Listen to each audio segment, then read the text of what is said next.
하느냐에 따라 응용력도 생기는 거죠. 기본 없이 응용력을 만들 수 있다? 그런 일은 절대 존재하지 않습니다. 자, 그러면 1번 문제 보시면 1번 문제는요. 지금 나와 있는 게 거리와 질량이랑 속력입니다. 이거 가지고 작용한 힘 구하라고 해요.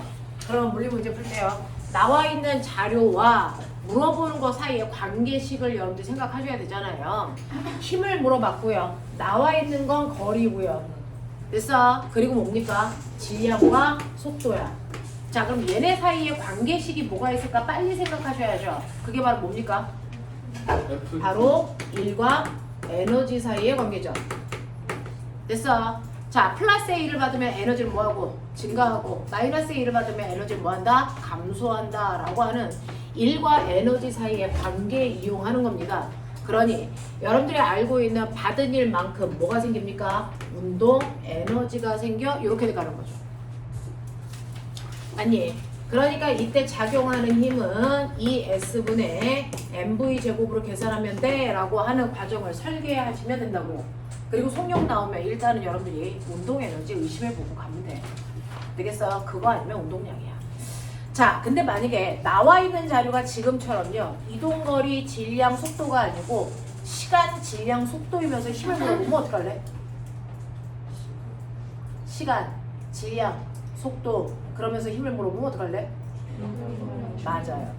그러면 충격량과 운동량의 변화량을 이용해서 문제를 풀면 된다. 이런 얘기죠. 맞아. 그러니까 그 문제는 뭘로 풀어요? 라고 하는 건 주어진 재료가 뭐냐에 따라서 여러분들 관계식을 생각하시는 거예요. 정해져 있는 틀이라는 건 존재하지 않습니다. 됐죠? 그래서 시간이 나와 있으면 충격량으로 문제를 푸셨어야 되는 거고요. 지금은 거리가 나와 있으니까 1과 에너지 사이의 관계로 문제를 푼다라고 생각하시면 돼요. 계산은 여러분들 할 수 있겠죠. 자, 그래서 그 답이 8100 나오는데 의심스러운 거 있어요? 가능합니까? 네. 두 번째 보시면요. 두 번째는 여러분들 요거 물체가 실이 끊어지기 전과 끊어진 후의 관계를 보는 거죠. 딱 물리 원수준이야. 맞아? 자, 여러분들이 보시는 것처럼 얘는 뭘로 푸는 겁니까? 얘는 네, 그래프로 푸는 전형적인 문제예요. 시간 속도 그래프. 맨 처음에 실이 끊어지기 전에요. 두 물체를 한꺼번에 잡아당기는데 두 물체의 질량이 EM이고요. 잡아당긴 힘이 일정하다 그랬으니까 F라고 줄게요. 이때 얘 가속도를 나는 A라고 생각한다는 거죠. 그리고 나서 실이 끊어지면 A는 더 이상 힘을 받지 않고 B만 그 F라는 힘을 온전히 B 혼자서만 받아요. 그래서 이때는 가속도가 얼마다? 2배다 라고 하는 거죠. 그래서 이거 가지고 여러분들이 그래프의 개형을 잡아보시면 처음에는 실이 끊어지기 전 그리고 끊어진 후를 보겠다는 거죠. 끊어지기 전에는 가속도가 A니까 속도가 일정하게 증가하는 등가속도 운동을 할 거야. 그랬을 때 실이 끊어지기 직전의 속도를 V라고 생각해 보자는 거죠. 그리고 나서 실이 끊어지고 나면 우리의 여러분들 뒤에 있는 얘가 누굽니까? A는 더 이상 힘을 받지 않아. 그러니까 등속도 운동으로 간다? 이게 A의 일생이야. 맞아? 근데 B는요. 온전히 힘을 다 받으니까 속도 변화가 2배 나야 돼. 그래서 기울기가 2배 커지게 이렇게 그리시면 되죠. 이게 B입니다. 그랬을 때 속도가 처음보다 2배 되는 그 순간이라고 했습니다. 그러면 이때 요것만으로 뭐가 보입니다. 이 그래프상으로. 넓이. 뭐가 보이냐면 여러분들 실제로 얘는 가속도가 A고 얘는 가속도가 2A잖아요. 같은 시간 동안에 속도 증가량을 보시는 거예요. 그래서 같은 시간 동안에 속도 증가량이 얘가 2배야. 근데 여기에서 증가한 거 V고요. 여기서 증가한 것도 얼마예요? V예요. 그러니 이때 걸린 시간을 T라는 간격으로 본다면 이때 걸린 시간을 얼마로 봐야 된다? 2T로 봐야 된다. 그러니까 얘가 0, 2T, 여기가 3T인 순간이겠구나가 나와주죠. 그러니까 그래프 그릴 건 그리셔야 돼요. 됐어? 그랬을 때 실이 끊어지고 나서 EV가 될 때까지 A가 간 거리 요 넓이와 B가 간 거리 요 넓이의 비율이 얼마니? 이거 물어본 거잖아요. 병신만 아니면 하겠죠 지금. 되겠어? 그렇게 놓고 가시는 겁니다. 됐나? 자, 그 다음에 세 번째. 아까 우리 태권이가 뭐라고 물어봤는지 아세요? 본침이 한 바퀴 도는데 얼마 걸려? 이렇게 물어봤어요. 그럼 나 물어볼게요. 시침이 한 바퀴 도는데 얼마 걸립니까? 12 곱하기 3212시간. 얼마 걸립니까? 12시간 걸리죠. 어떤 아이는 1시간이요? 이렇게 대답을 하더라고요. 아닐 것 같죠? 어떤 애는 또 24시간이요 이렇게 얘기하더라고요. 그래서 네, 지역마다 시간이 가는 정도가 다르겠죠. 이해하자고요. 자, 그래서 보시면 분침이 한 바퀴 도는데 여러분들이 보시는 분침의 뭡니까? 속력대 시침의 속력의 비율 봐라 이거예요. 그래서 속력은 여러분들이 보시는 것처럼 시간분의 간거리인데 시침의 길이를 할로 보면 분침의 길이 얼마로 보면 돼요? 10으로 보면 돼요. 맞아? 그랬을 때 얘가 간 거리는 그거의 원둘레겠죠. 뭘 웃어? 네, 귀엽게 생겨가지고. 너무 귀여운 새끼. 네가 더 귀여워. 자, 그래서 분침은 20파이고요. 시침은 12H 분의 얼마입니까? 16파이. 요거 계산했다라고 하는 거죠. 자, 그다음에 넘어갈게요. 넘어오시면 네, 4번 틀린 사람 손.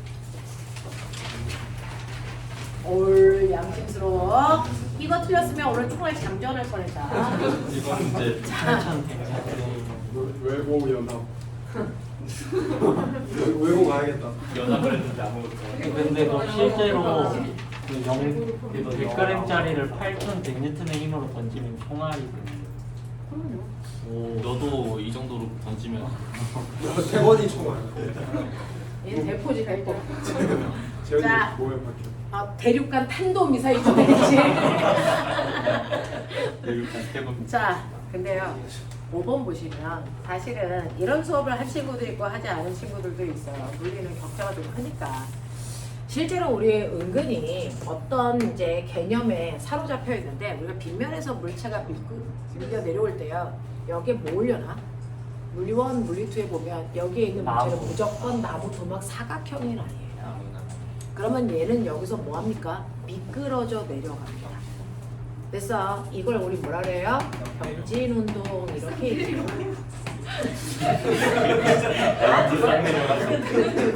아, 미안해. 내가 잘못된 주입식 교육을 했어.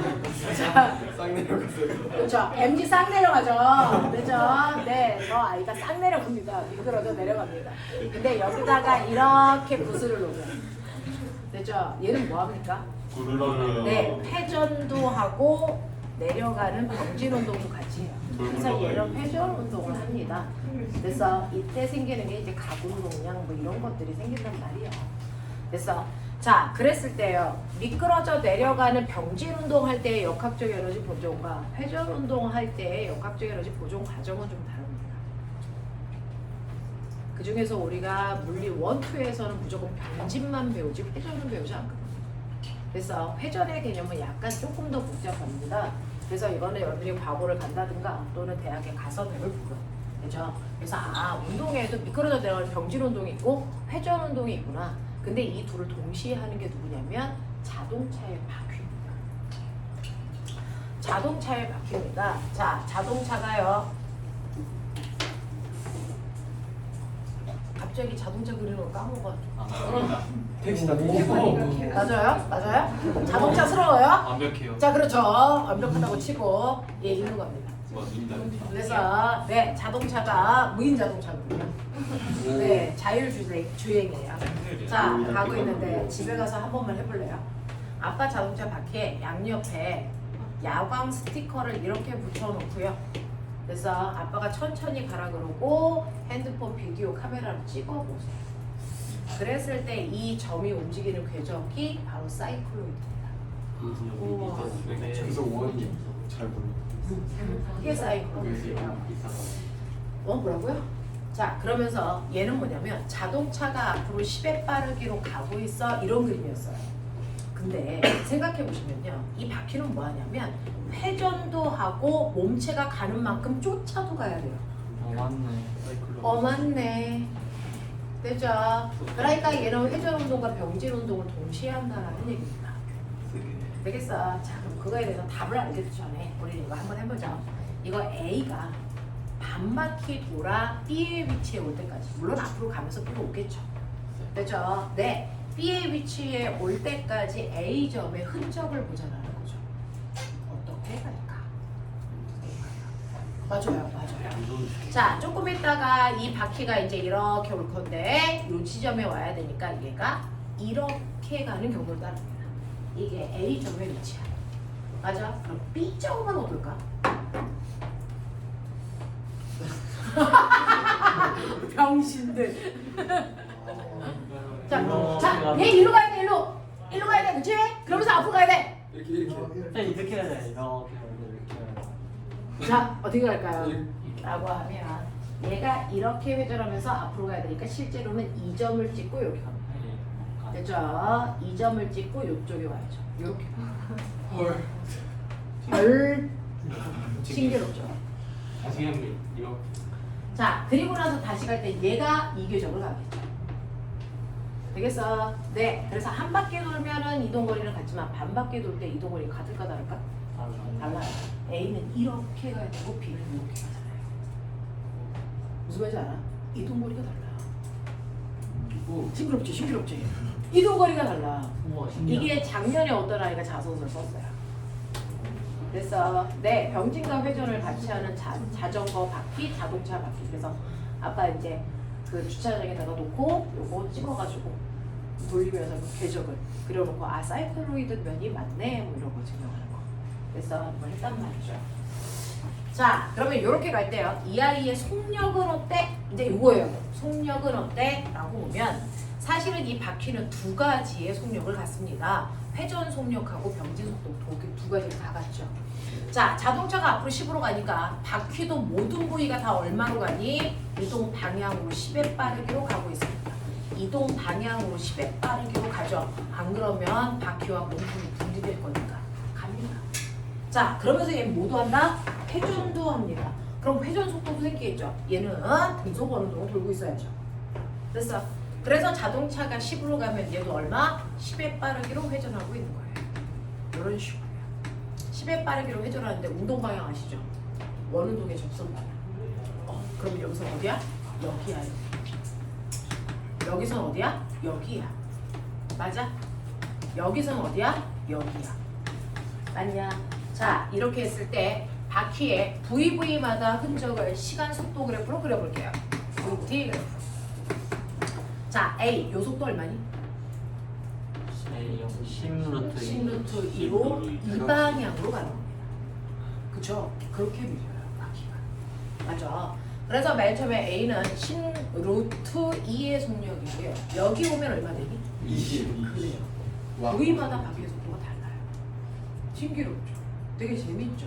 몰라서 아무렇지도 않게 보이는 거예요. 알면 대단히 세상 자체가 다 신기해요. 됐어? 그래서 얘는 20의 빠르기가 됩니다. 그리고 여기 오면 얼마가 되니? 다시 10루트예요. 됐죠? 그래서 20, 10루트 2, 그 다음에 0. 됐어? 얘 얼마 됩니까? 0. 저게 사이클로이드. 맞아요. 이사연수. 이거는 흔적이 없고 속성을 해본 새끼야. 네. 이게 사이클로이드. 자, 이렇게 되는 거예요. 네, 이렇게 되는 거죠. 그랬을 때 우리 반쪽만 보자. 자, 그럼 이게 A 거야. B 거. 여기다 그렸던 게 B 거잖아요. 자, B 거야. 맨 처음에 얼마? 10루트 2. 그 다음 얼마? 0. 그 다음 얼마? 10루트 2. 맞아? 이거 B 거야. 그럼 꼬면 봐봐. VT 그래프의 밑넓이가 뭐랬어? 관거리. 이동거리. 그러면 넓이 같아? 아니요. 누가 더 많아? A가 A가 훨씬 훨씬 많은데. 우와 겁나 많이 갔어. B는 요거야. 잠깐만 민도 안 했어. 누구요? 네. 그래서 반복이 달라. 들리겠지. 그래서 바퀴는요 VV마다 속도가 달라요. 그렇죠? 그러면서 아시겠어요? 땅이랑 접시한 그 순간의 속도는 무조건 얼마다? 0. 그래서 마찰을 받고 추진으로 튕겨나가는 거죠. 맞습니까? 아 이런 거예요. 이런 거예요. A 곡선이 이렇게 되는 게 저게 사이클로이드. 이제 저거 이게 흔적 곡선, 실제로 이동 곡선, 저 VT 곡선. 모양은 비슷한데요. 네, 이렇게 돼요. 자, 그래서 이렇게 된다라고 하는 거 기억을 좀 해봐 두시면 됩니다. 알겠어? 그래서 아까 A가 간거리에 비해서 B가 간거리가 적어라고 하는 거 이거 면적으로도 증명이 돼요. 이게 되냐? 이런 것들이죠. 재밌어요. 그래서 이런 것도 또 한번 여러분들이 이제 뭐 1학기였으면 자소서도 한번 써봐 그랬는데 지금은 뭐 그럴 수는 없죠. 이미 다 쓰고 계시니까. 자, 그래서 이런 것들을 얘기한다라고 하는 겁니다. 그래서 바퀴가 회전할 때 가장 빠를 때의 속도가 20입니다. 무슨 말인지 알겠어요? 네. 자, 그 다음에 6번 문제는 다소 왜곡이 있는 문제입니다. 왜곡라서 왜곡이 있어요. 그래서 얘는요. 가속도는 벡터인데 가속도는 벡터인데 스칼라로 그렸잖아요. 공들이 네. 그래서 이건 다 스칼라로 보고 그린 거예요. 스칼라로 보고 그린 겁니다. 벡터로 보면 답이 없습니다. 답이 네. 아닌 거 세 개 느낀 다음에 외고가 외고했어. 왜고니까. 그렇구나. 이거죠. 자, 보시면요. 반지름의 일정한 등속 원운동을 하는 물체에서요. 여러분들 알고 있는 구식력이요. F는 R분의 R분의 NV 제곱 MV 제곱 또 N, R, 오메가 오메가 제곱이죠. 등속일 땐 이 크기가 같아야죠. 방향은 달라지는데. 근데 여기에서는 크기의 개념으로 그림을 그린 듯한 느낌이야. 그래서 네, 이 선생님들을 안 만나봐서 왜 이랬습니까? 물어볼 순 없잖아. 우리가 미루어 짐작하기로는 크기만 그렸다. 이렇게 보는 거죠.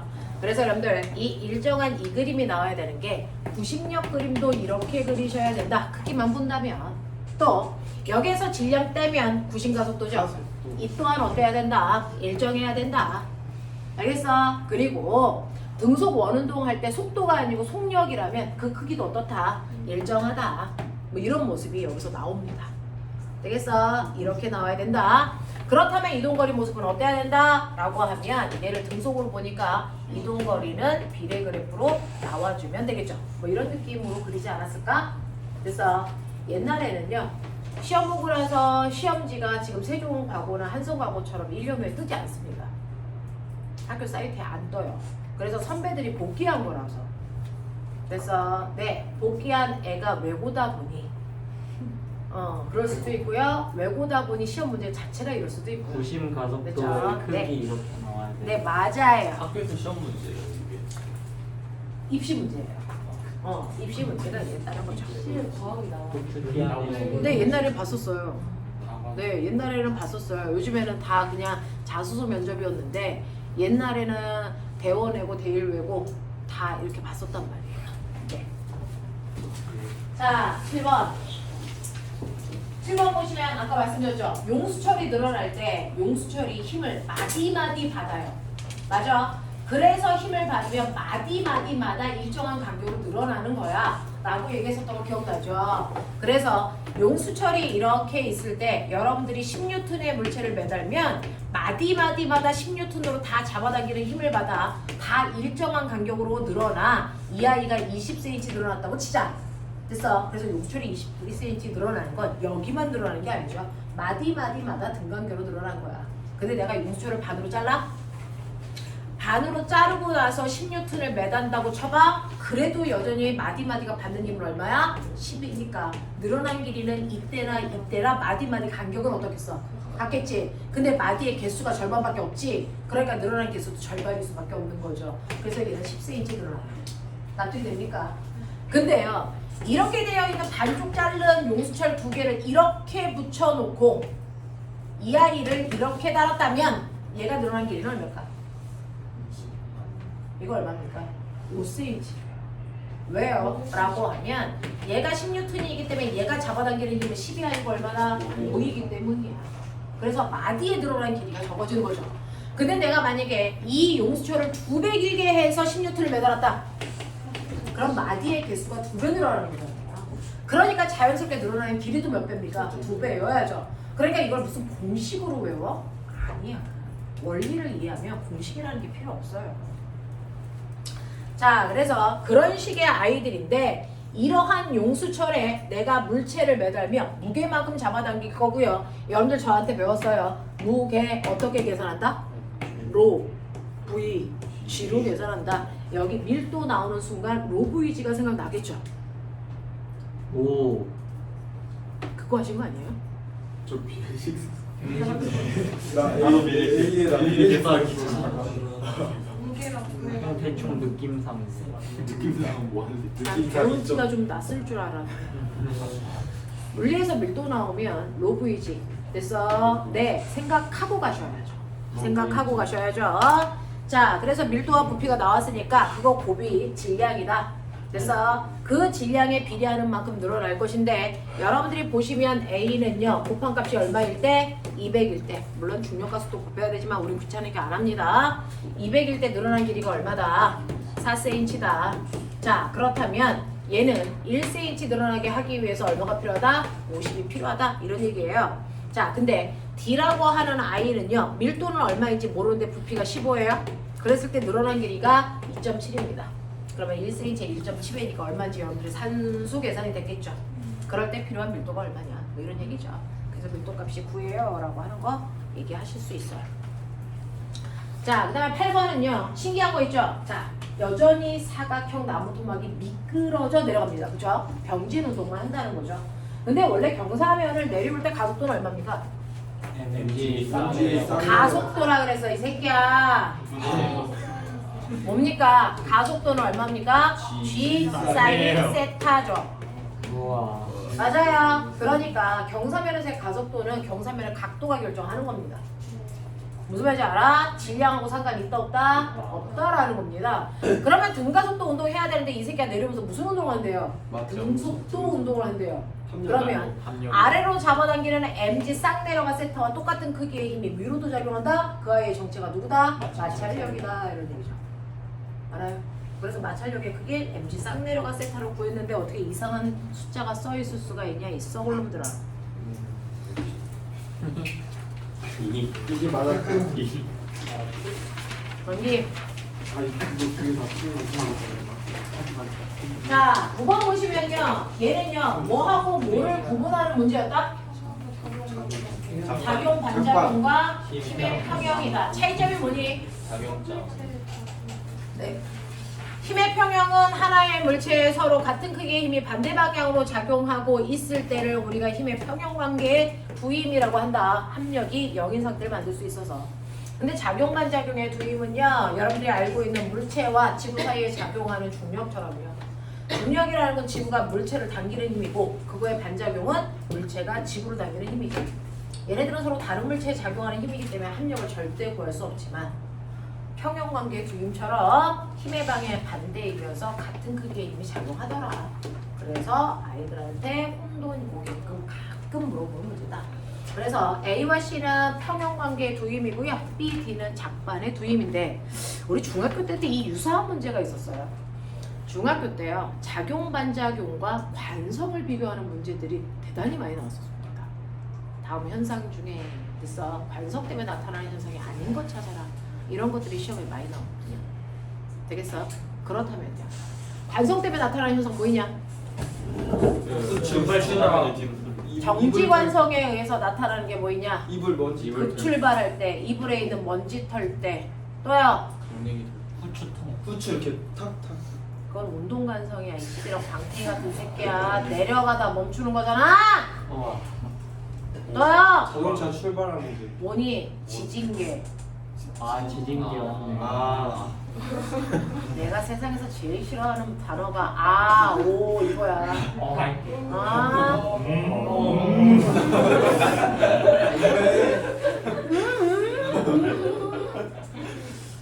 자, 뭐 있어요? 컵 위에 종이 올려놓고 500원짜리 동전. 또 알까? 또 알까? 망치질하는 것도 되지 않아요? 옷 박을 때. 운동관. 덕주가리 달리. 자, 보면 얘는 어때요? 이렇게 실, 이렇게 묶어서. 빨강 당겼을 때나 천천히 당겼을 때나 네, 빨리 당겼을 때가 기가 끝나지고 천천히 당겼을 자, 때가 얘 빠르게 잡아당기면요 힘이 위까지 올라가기 전에 그래서 네 여기에서 실이 끊어지는 거죠. 이게 바로 정지관성이죠. 그리고 추에 그래서 추는 힘 안 받아서 그 자리에 있으려고 그러는데 실은 힘을 받아서 밑으로 내려가는 거죠. 그래서 갑자기 잡아당겼을 때 A가 끊어지는 게 정지관성이야. 추는 그대로 정지되어 있으려고 하기 때문에 안 따라와. 이런 얘기야. 무슨 말인지 알겠니? 이런 게 정지관성이고요. 운동관성의 대표적인 건 너네들이 얘기한 그 많은 것들이 있죠. 돌뿌리에 후추통에서 후추 빼기 그거랑 똑같은 게 망치에서 장돌이 끼기. 맞아요. 장돌이가 망치 대가리인 거 알죠?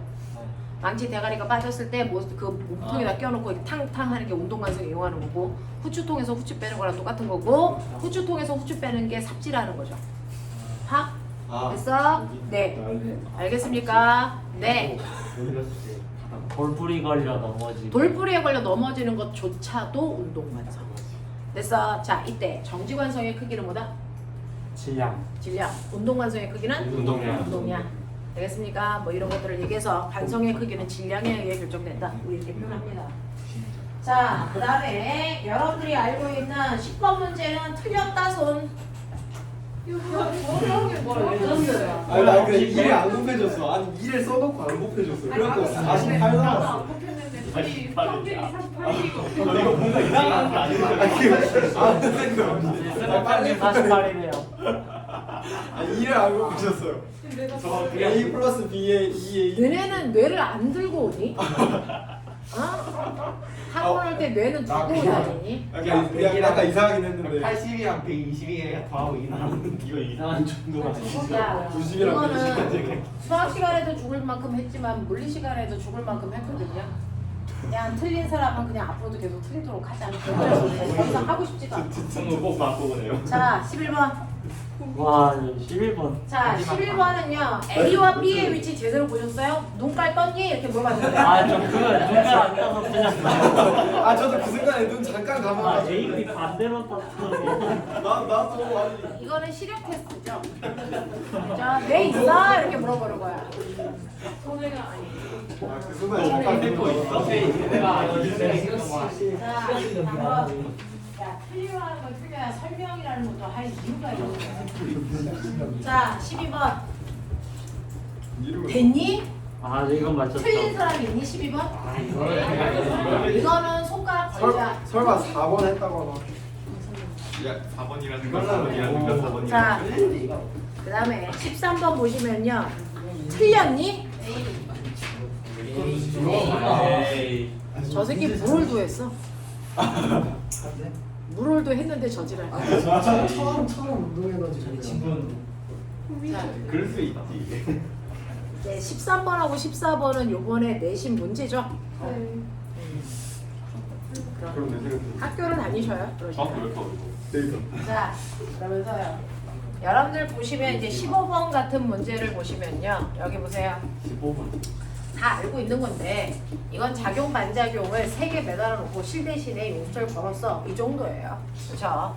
그래서 여기에 물체가 3개가 이제 이렇게 되어 있고 그 사이에 실이 아닌 용수철 들어있어. 뭐 이런 얘기죠. 자, 그 중에서 A의 질량 M, B의 질량 2M, C의 질량이 3M이야. 얘를 당길 거야. 이겁니다. 자, 당길 때 얘네들이 앞으로 가는 힘을 질량 비율에 맞춰. 그래서 네, F납니다. 그래서 얘가 쓴 힘을 F라고 하면 얘는 2F, 얘는 3F이기 때문에 앞에서 당긴 힘을 6F로 보는 게 훨씬 더 논리적이겠죠. 자, 그러면 6F 중에서 C가 먼저 3F를 씁니다. 그럼 건너가는 힘이 얼마입니까?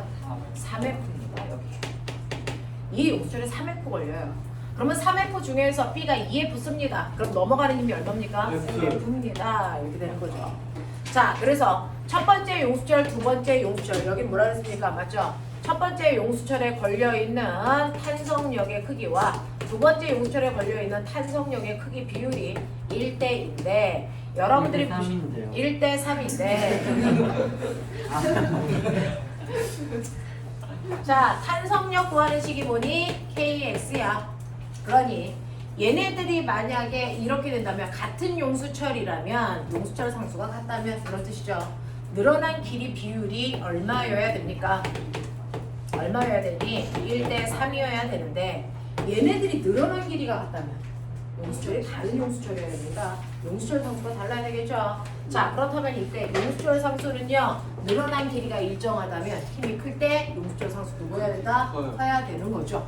됐어. 그래서 용수철 상수의 비율이 몇 대 몇이면 된다? 얼마여야 됩니까? 1대3이면 돼요. 뭐 이따위 얘기예요. 닥쳐요! 자, 16번은 뭐죠? 뭘로 풀어요 이거? 이거 에너지 보존 법칙 네, 에너지 보존 법칙이자 에너지 전환으로 푸는 거죠. 그쵸. 그쵸. 그쵸. 엄청 그쵸. 이건 무슨 자, 그러니 얘는 맨 처음에 마찰이 없는 곳에 V로 간다라는 얘기는 이 아이가 마찰이 없는 구간에선 운동 에너지 보존된다 이 얘기입니다. 자, 그랬을 때 얘가 가지고 있는 처음에 운동 에너지 값이 2분의 1 mv 제곱이고요. 그 운동 에너지를 가지고 마찰이 있는 구간을 지나가면 마찰이 한 일만큼 에너지가 뭐한다? 감소한다. 에너지를 감소시키는 일을 받았으니까. 그래서 여기에서는 마찰력에다가 밀고 간 거리만큼을 곱한 만큼 마찰이 한 일만큼 에너지를 감소하면 거기를 빠져나온 나중에 운동 에너지가 되겠죠. 근데 이 운동 에너지를 가지고 얘가 갈 때 누구랑 부딪힙니까? 용수철이랑 부딪혀. 언제까지 갑니까? 운동 에너지가 0이 될 때까지. 그러면 그 운동 에너지 다 어디 갔어? 탄성 에너지로 전환된 거죠. 그러니까 요만큼의 크기가 바로 용수철이 받은 최대 탄성 에너지랑 같아요 이 뜻이에요. 납득합니까?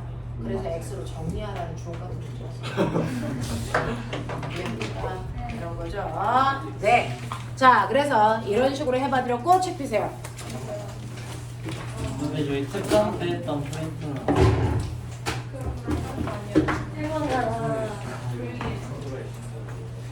뭐 프리 태어나 눈치 챙겨. 포인트가 있어. 태거나 뒤에서 누나들이 뭐라 그러잖니? 개새끼 하자니? 근데 너 혹시 누나 있어? 아니 아깝다. 외동이야? 누나가 왜 없어? 여기 수두룩 폭격 들어가는데 우리 태건이 누나 많아. 너무 귀여웠나 봐. 그러니까 저도 누나 할래요. 아우 나도 누나라고 불러 앞으로. 태건아. 자, 보시면 형으로 부르지 마. 나도 가끔 가다가 성 전체성에 혼란이 올 때가 있으니까 정확하게 하자. 자, 보시면요. 왜? 지금 상하고 있어. 너 혹시 할래? 너 저번에는 상만 바꾸지 않았어? 자, 지금요 앞에 운동 에너지까지가 정리가 된 것 같아요. 맞습니까? 네, 이제 열하면 되죠. 268페이지입니다. 와 이거 어려운데. 와 힌트 이런 책 말. 없다. 연력표. 자, 분리 파트에서 또 많이 나오는 것 중에 하나가 열이에요, 열. 그래서 부력 다음에 나오는 게 열. 그래서 요즘엔 열 다음에 나오는 게 이제 또 파동, 뭐 이런 식으로 파동하고 전자기 이런 식으로 좀 바뀌어가고 있어요. 옛날만큼 역학이 많이 나오지는 않습니다. 근데 역학은 늘 나오는데 개수가 줄었다는 거죠. 늘 나옵니다. 늘 나오고 그리고 나서 역학의 개수 준 자리를 이런 식으로 파동이나 전자기나 열이 채워가고 있는 중인데 우리 애들이 머리가 나쁘다 보니까 열을 어렵다라고 얘기해요. 열은 어려운 게 아니고요. 여러분들이 열을 그렇게 많이 문제를 풀지 않아서 그래요. 이제부터 죽을 만큼 풀면 되죠. 풀다 죽어봐. 그러면 되지. 아이고야 오늘도 죽겠구나. 자, 그럼 봐요. 여러분들이 일반적으로 우리가 얘기하는 열이라는 거의 원래 이름은 뭐지? 클로즈 그렇죠. 열. 클로즈 선설. 갑자기 죽여버리고 있어. 아우. 자, 우리가 일반적으로 열이라고 부르는 거 사실은 열 에너지고요. 이 열 에너지를 우리가 중학교 2학년 때는 열 에너지라고 안 하고 뭐라고 했습니까? 열량 열량이라고 불렀습니다. 그래서 중학교 2학년 때 열량이라고 불렀던 게 사실은 열 에너지라는 내용이다. 자, 그러면 열량이 뭐다? 연량. CMT Q. 결자치 않아. 열량이 뭡니까? 열이에요. 칼로리. 어떤 물체의 1kg이 1kg 비열. 단위 분량을 빼면 됩니다. 그건 연료량. 그건 연용량 병신아 좀. 물체 내부 에너지 자, 지나라고 앉아있다. 자, 열 에너지, 열량. 그러면 열량이 뭔지도 지금 대답을 못하고 있는 거죠. 자, 그러면 이제 출발해보죠.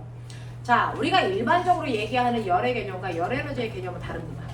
과학에서 얘기하는 열 에너지와 여러분들이 얘기하는 열은 다르죠.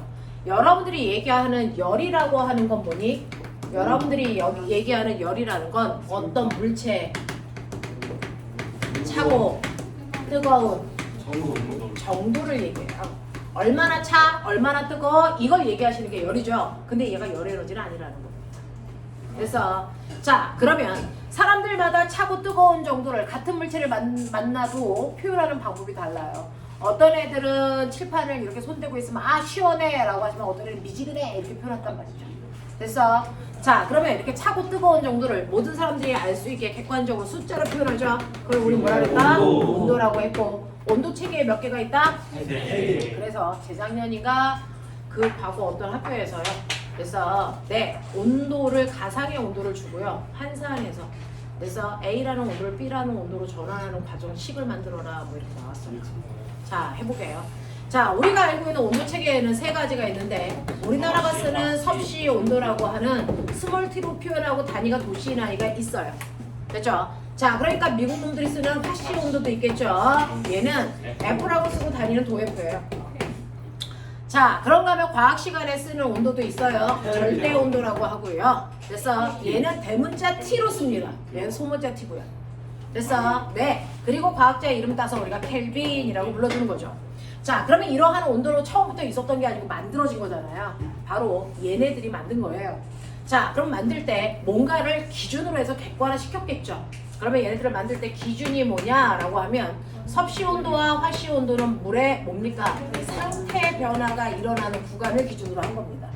그 중에서 온도를 막 높이다 보면 물이 끓기 시작하는 온도가 생기겠죠. 그거를 우리는 물의 끓는 점이라고 해서 섭씨에서는 그 순간을 100이라는 숫자로 표현할 거야 라고 한 거고요.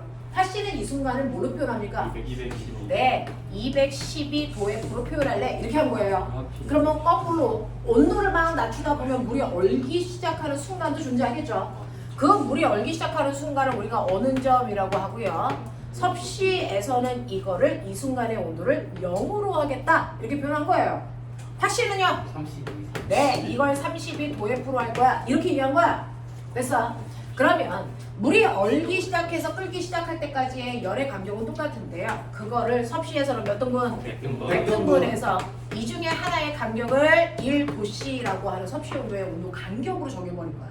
됐어?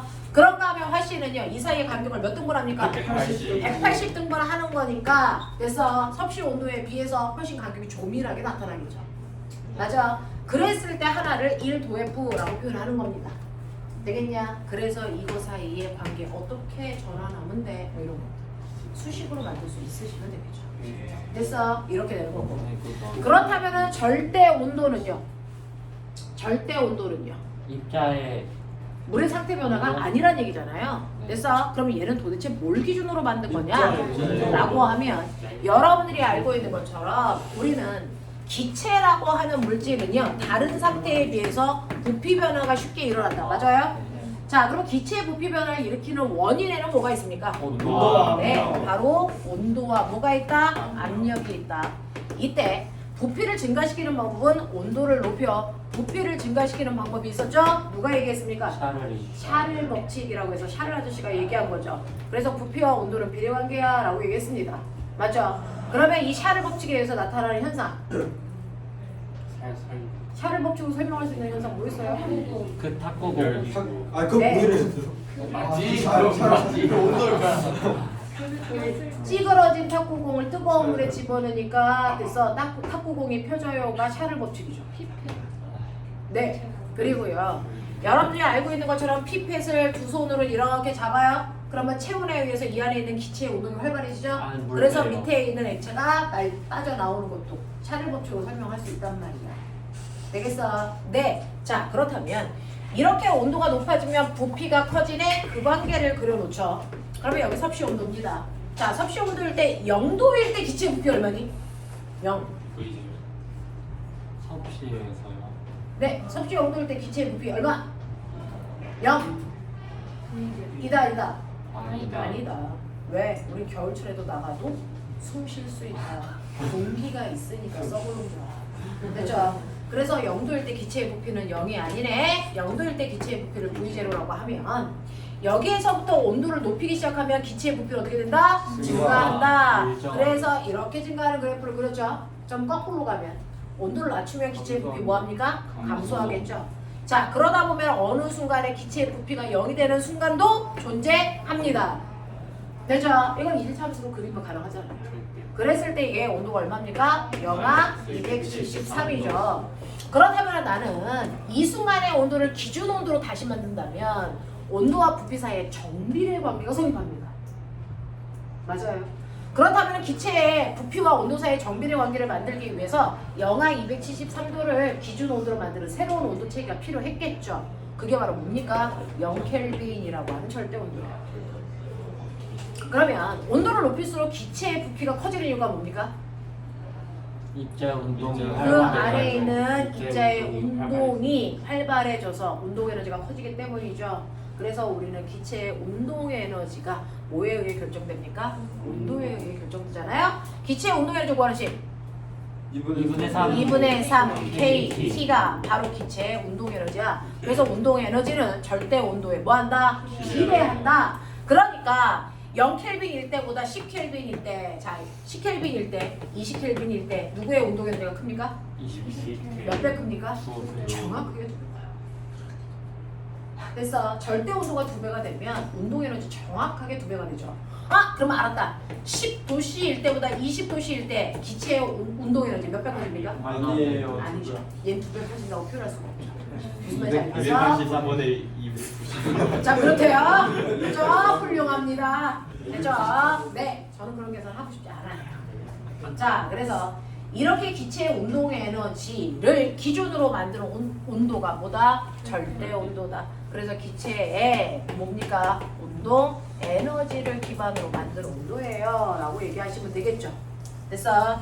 자, 이렇게 된다. 라고 하는 거. 그렇다면 우리는요. 앞으로는 모든 열도, 에너지로 표현하기 위해서 절대 온도를 이용해서 설명한다. 그러면 섭씨 온도를 절대 온도로 바꿔야 되겠는데 이건 여러분들이 기억합니다. 자, 기억 못합니다. 자, 절대 온도는요. 섭씨 온도를 어떻게 하면 되죠? 빼기 200 더해, 명신아. 더해요? 절대 온도에서 빼야지 섭씨지.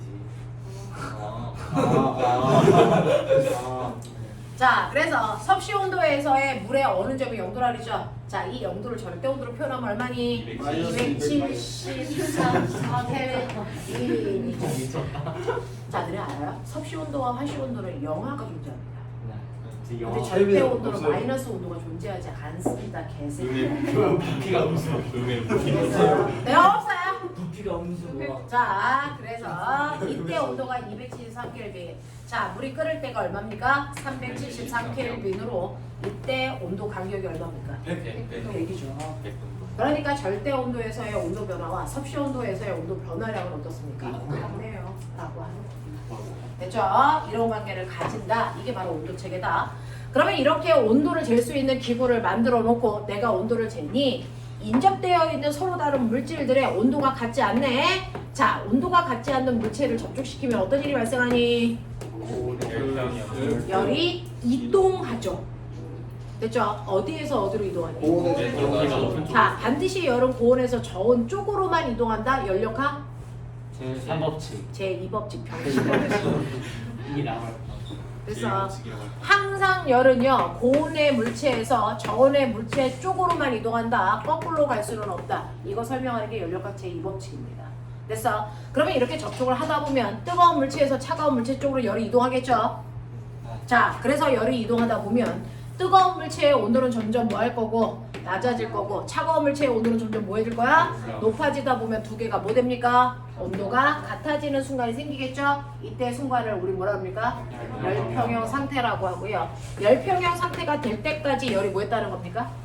이동했다는 거죠. 그러면 이 이동한 열의 양을 뭐라 합니까? 이동한 열이요. 그걸 뭐라 그러죠? 열량. 그게 바로 뭡니까? 열량이었어요, 병신. 그래서 우리 열량이라는 건 그 물체가 가지고 있는 열의 총량이 아니고요. 뜨거운 물체에서 차가운 물체 쪽으로 이동한 열의 양이야. 그러니 뭐요? 자, 이 80도의 물이요. 총 열을요. 300 가지고 있었는데 열평형이 될 때까지 얘한테 200 줬어. 그러면 열량은 얼마야? 200인 거예요. 300이 아니고. 알겠어?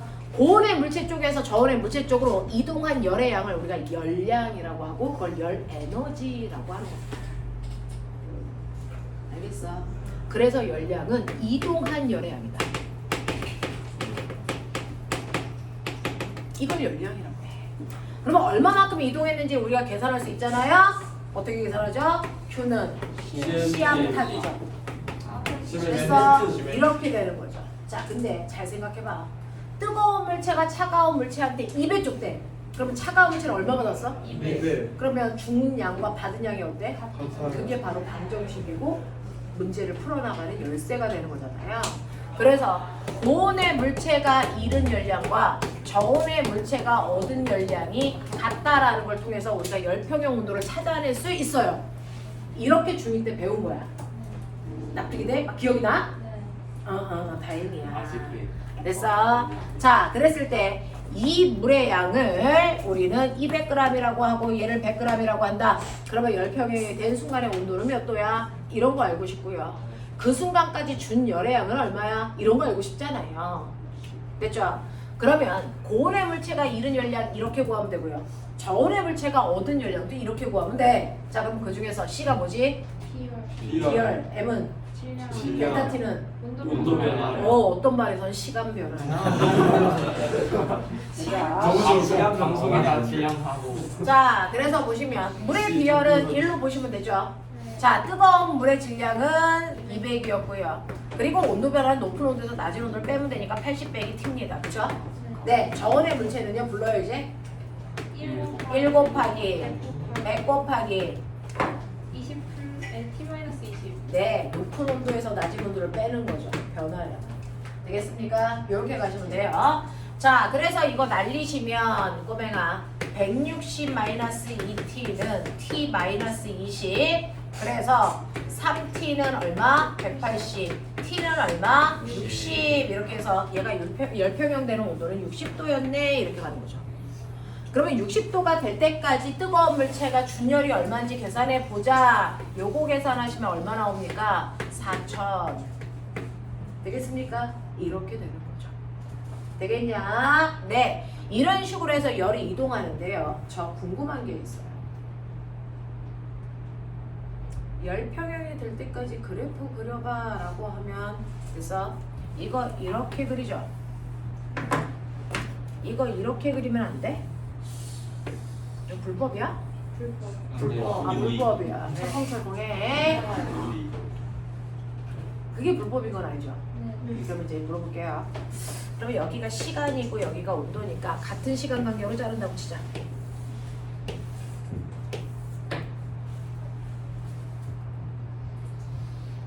같은 시간 간격으로 이동한 열의 양이 뭐였으니? 달라지죠. 처음에는 1분이라는 시간 동안에 열이 확 움직였기 때문에 뜨거운 물의 온도가 여기서 여기까지 요만큼 툭 떨어진 거야. 맞아.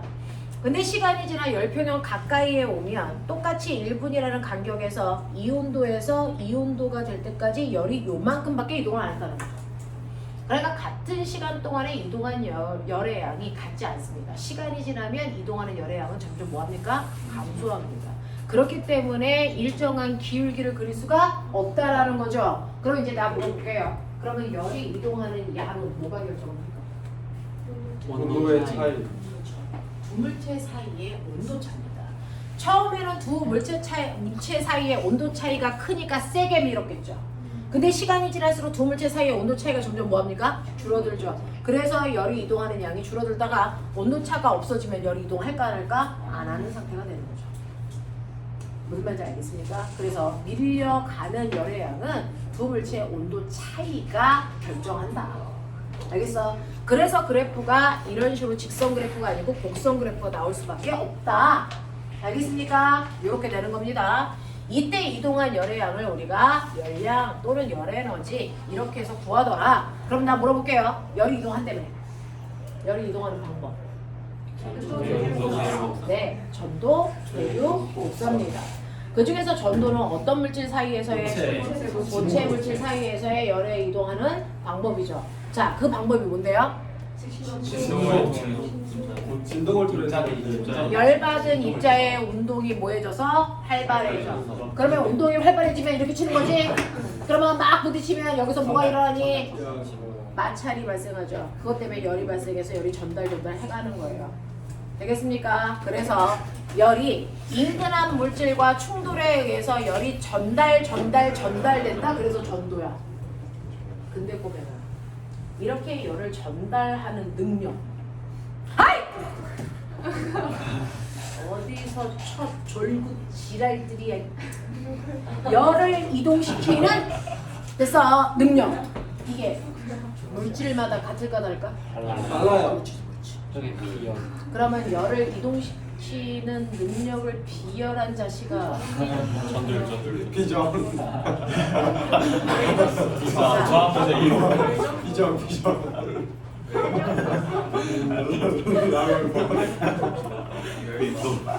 아는 단어 말하기 하고 있어요. 저는 물리와 관련된 아는 단어 말할 수 있어요.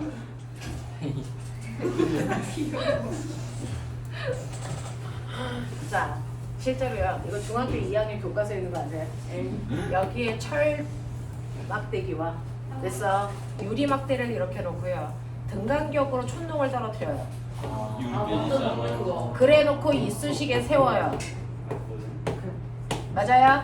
그래 놓고 여기를 양초로 뜨겁게 달궈요. 그러면은 열이 옆으로 전달되면서 촌농에 녹아서 이쑤시개가 떨어지겠죠. 그 속도가 같아요, 달라요? 달라요. 라는 그림이 있어요, 없어요? 그걸 얘기하는 거잖아, 이 멍청이들아. 근데 육수에 됐어? 그랬을 때요. 철이라는 아이와 유리라는 아이에서 이거 떨어지는 속도가 같을까 다를까? 달라. 그 떨어지는 속도가 빠를수록 열 전달하는 능력이 뛰어나다. 그걸 우리가 뭐라 합니까? 열 전도율이라고 하죠. 율 아니면 율이겠지. 어떤 거야? 율 아니야? 이거 유리야? 누가 배웠었는데?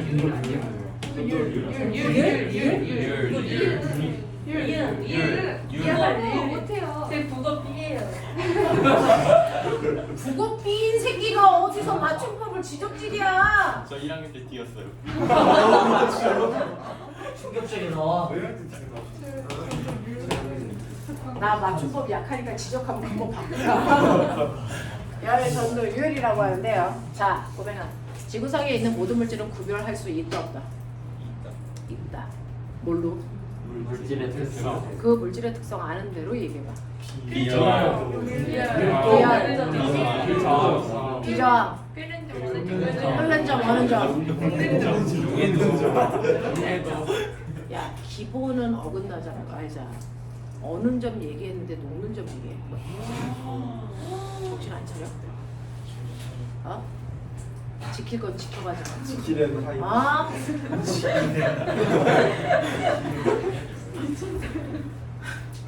너네들은 특수반으로 갔으면 좋겠어. 유딩반 이런 거 있지 않아? 병아리반 이런 거.